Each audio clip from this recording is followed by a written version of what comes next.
The channel capacity depends on. So we are talking about Claude Shannon. Now, what option do we have? The first one is the SNR, signal to noise ratio. Then we have the bandwidth. Then both. And finally, we have none of these. So you got it right. The answer is both, which is option number 3. So this channel capacity, what exactly is this? So this channel capacity is all about understanding, like a road is there.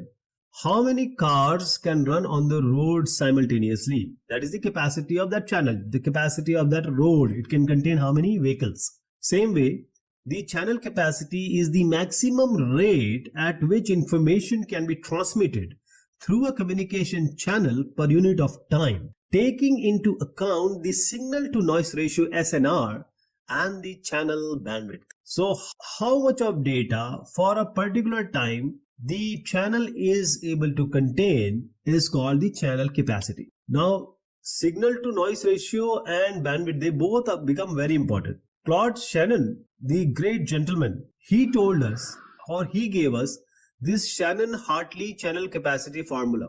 In this channel capacity formula, first thing comes is the channel capacity, and we have a B also, which is the bandwidth. C is the channel capacity in BPS. So let me write it. C is the channel capacity of bits per second. So this is determined by number of distinguishable intervals per second and the number of bits per interval. For the information theory, it is a key attribute to information theory, and it is measured in bits per second. So this channel capacity which I just mentioned, this is given by a certain formula, or depending on directly proportionality or the inversely proportionality. So this B will be the bandwidth of the channel in hertz.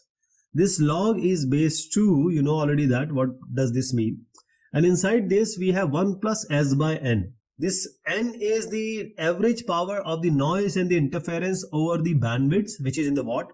And S is the average signal power over the bandwidth, again in the watt terms. So we call it as a signal to noise ratio, or carrier to noise ratio, SNR or CNR. So C will be in bits per second, B will be in hertz, S and N will be, actually S by N is a dimensionless quantity, SNR.